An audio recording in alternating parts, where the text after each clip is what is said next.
Bu il İslam aləmi Qurban Bayramını iyun ayının 6-sında qeyd edəcək. Bu bayram İslamda ən mühüm bayramlardan biridir. Hicri qəməri təqviminin 9-cu ayının sonunda qeyd olunur. O, həcc ziyarətinin tamamlanmasını və İbrahim Peyğəmbərin Allaha itayətini simvolizə edir. Bayram günü bayram namazı qılınır, qurban kəsilir, ailə üzvləri və yaxınlar ziyarət olunur. Ehtiyat sahiblərinə yardım edilərək bayram təbrikləri də dualar da oxunur.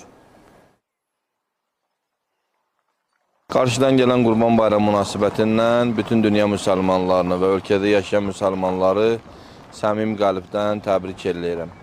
Allah inşallah kəsdikləri qurbanı öz dərgahında ali dərəcədə qəbul eləsin. Qurban əsas hədəfi budur ki, yəni insan inancı uğrunda, tohidin uğrunda lazım gəlsə öz evladından belə keçməlidir.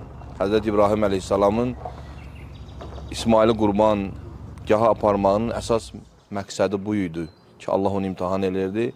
Amma Allah onun imtihanından üzü ağ çıxartdı, bir qoç yolladı. Və o gündən bu günə bu bayram təntənəli şəkildə qeyd olunur.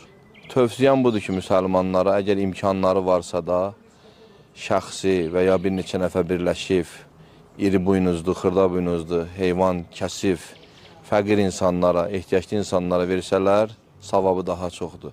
Əslində bu qurbanı burada kəsmək hökm vacib deyil. O Məkkədə olan hacılara aiddir. Burada da sünnətdir, müstəhəbdir.